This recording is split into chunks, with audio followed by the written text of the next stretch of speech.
से नहीं हूँ, एजुकेशन के फील्ड से नहीं हूँ। मैं एक कलाकार हूँ, एक आर्टिस्ट हूँ, एक क्रिएटिव इंसान हूँ। और आप लोग बेहतर जानते हैं एजुकेशन के बारे में। इतने साल से आप एजुकेशन चला रहे हैं। पिछले कुछ साल से मेरा अनुभव हुआ है, चूँकि मैंने कुछ फिल्में की हैं। एक फिल्म थी तारे ज़मीं पर, और अभी हाल ही में मेरी जो फिल्म आई है 3 इडियट्स, ये दोनों फिल्में एजुकेशन के टॉपिक पर हैं। तो लिहाजा मैं इस वजह से मैंने काफ़ी रिसर्च की एजुकेशन के ऊपर, और कुछ चीज़ें मेरे सामने आई हैं और वो चीज़ें मैं आपके सामने रखना चाह रहा हूँ। आज यहाँ पेरेंट्स हैं, एजुकेटर्स हैं, टीचर्स हैं, बच्चे भी हैं। हो सकता है पता नहीं मैं कितना सही बोल रहा हूँ, गलत बोल रहा हूँ, लेकिन मेरे कुछ विचार हैं जो मैं आपके सामने रखना चाहूँगा एजुकेशन से जो जिनका संबंध है। और वो ये कि सबसे पहले तो हर बच्चा ख़ास होता है। ये मैंने डिस्कवर किया अपने रिसर्च में। हर बच्चा ख़ास होता है। हर बच्चे में हमारी तरह, आपकी तरह और हमारी तरह, हर बच्चे में कुछ ना कुछ काबिलियत होती है, कुछ ना कुछ कमज़ोरी होती है। मुझ में भी कमज़ोरी है, काबिलियत है। आप में भी कुछ ना कुछ काबिलियत और कमज़ोरी है, और हर बच्चे में कुछ ना कुछ कमज़ोरी और काबिलियत होती है। और हमें as parents, as elders, as education system, हमें हर बच्चे की खासियत को पहचानना है, उससे मदद करनी है। उसकी क्या खासियत है, उसका क्या दिल चाहता है, उसे किस चीज़ में खुशी मिलती है, वो हमें उसको हेल्प करना है कि हम उसको वो ढूंढ सके, और उसमें हमें सपोर्ट करना है। और जो उसकी कमज़ोरी है उसमें हमें उसको सपोर्ट करना है। मुझे अक्सर एजुकेशन इंस्टीट्यूट्स मुझे बोलते हैं कि हम हमारे स्कूल में सारे बच्चे पास होते हैं, हमारे स्कूल में सारे बच्चे फर्स्ट आते हैं, या हम जो बोर्ड एग्ज़ाम है उसमें हमारे सारे बच्चे पास होते हैं। मुझे एक सवाल पूछना है कि हमारे कितने बच्चे खुश हैं।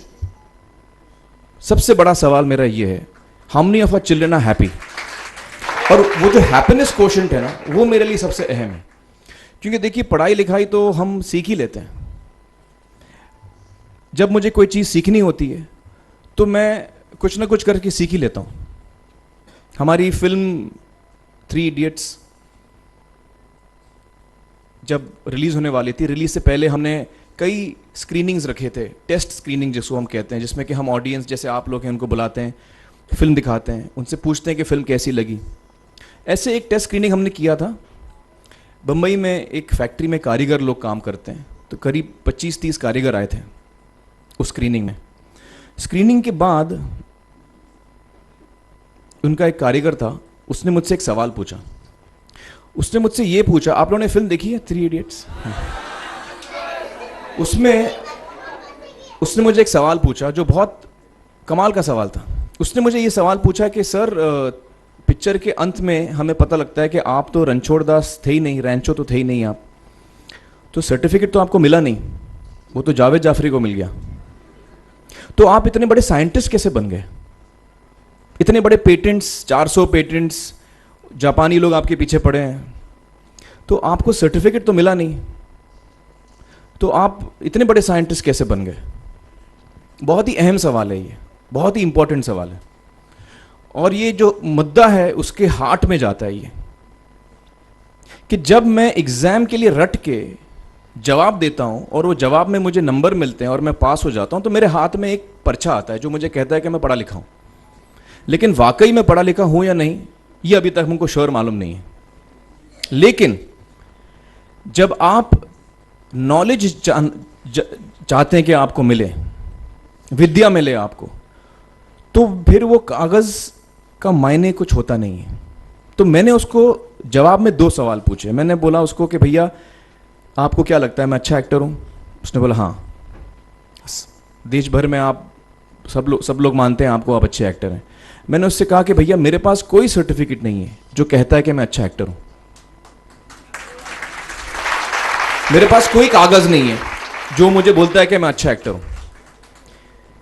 मैंने फिर उससे एक सवाल पूछा कि मैंने सुना आप बहुत अच्छे कटर हैं, आपके जो बॉस मुझे बताते हैं कि आप उनके मेन कटर हैं और आपकी बड़ी इज्जत करते हैं वो।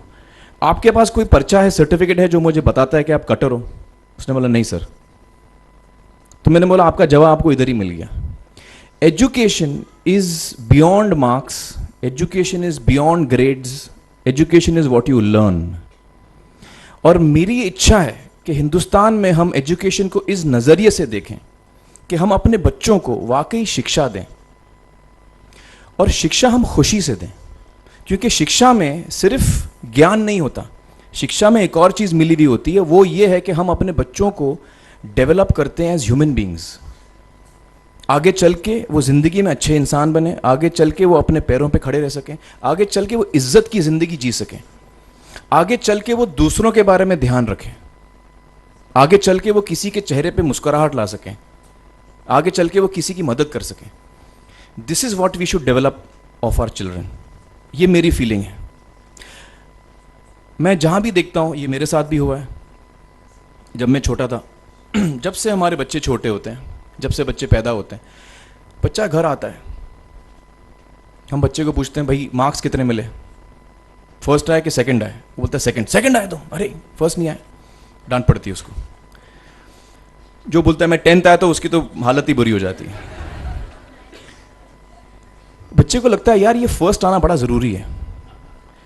उसको रेस में हम पूछते हैं तुम रेस में फर्स्ट आए कि सेकंड आए, में हम उसको बचपन से, जब से वो केजी लोअर केजी में होता है, जब लोअर केजी में रेस होती है, चमचा मुंह में लगा के उसमें नींबू डाल के भागते हैं, उसमें भी हम बच्चे को पूछते हैं अरे मेरा बेटा फर्स्ट आएगा, ला, ओ बेटा मेरा फर्स्ट आना, मतलब पेरेंट्स चिल्ला रहे हैं बेटा भागो, मतलब नींबू लेके भागो।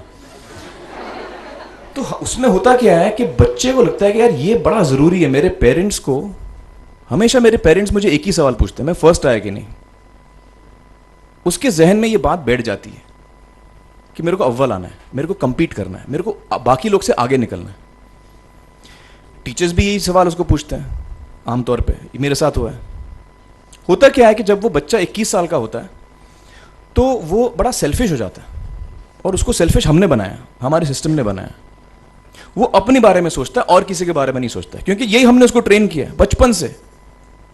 बचपन से हमने उसको यही ट्रेन किया कि बेटा तुम पहले आना, बाकी सब लोग को भूल जाओ। तो जब वो नौजवान बनता है तो उसका नजरिया सोसाइटी की तरफ यही हो जाता है कि भैया मुझे आगे बढ़ना है, बाकी सब बाय हुक और by crook I must succeed, I don't care about anybody else. मेरा ये दिल कहता है, मेरा ये दिल चाहता है कि अगर हम जितने यहाँ पेरेंट्स हैं, एडल्ट्स हैं, यंगस्टर्स हैं जो कल जाके पेरेंट्स बनेंगे, अगर हम अपने बच्चों को ये सीख दें जब वो छोटे हैं, जब वो घर आए हम उसको ये सवाल पूछें, ये नहीं पूछें कि मार्क्स कितने मिले, उसको ये पूछें कि बेटा आज तुमने किसकी मदद की, आज तुमने किसके चेहरे पे मुस्कुराहट लाई। अगर हम उसको ये पूछें तो उसको ये लगेगा कि यार ज़रूरी ये है। मेरे पेरेंट्स मुझे हमेशा ये पूछते हैं, मार्क्स का तो कभी पूछते नहीं, वो मुझसे ये पूछते हैं कि भैया तुमने किसको हेल्प किया आज। तो हेल्प करना लोगों को, लोगों के बारे में सोचना, लोगों के चेहरे पे मुस्कुराहट लाना, ये मेरे पेरेंट्स के लिए बड़ा इंपॉर्टेंट है। साइकोलॉजिकली वो इस चीज़ के साथ बड़ा होगा, स्कूल वही जाएगा, पढ़ाई लिखाई वही करेगा, वो उसका नज़रिया थोड़ा बदल जाएगा। जब वो नौजवान, जब वो बच्चा नौजवान बनेगा, 21 साल का होगा, और सारे बच्चे उस उम्र के जब 21 साल के होंगे, हमारी सोसाइटी चेंज हो जाएगी।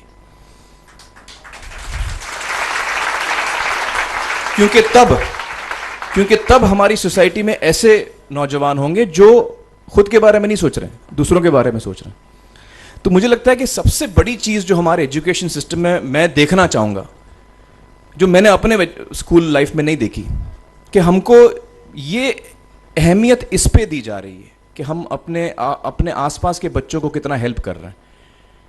ये एक बहुत बड़ी तब्दीली अगर आ जाए तो मुझे लगता है कि हमारा देश बहुत सुधर सकता है, बहुत बदल सकता है, हम बहुत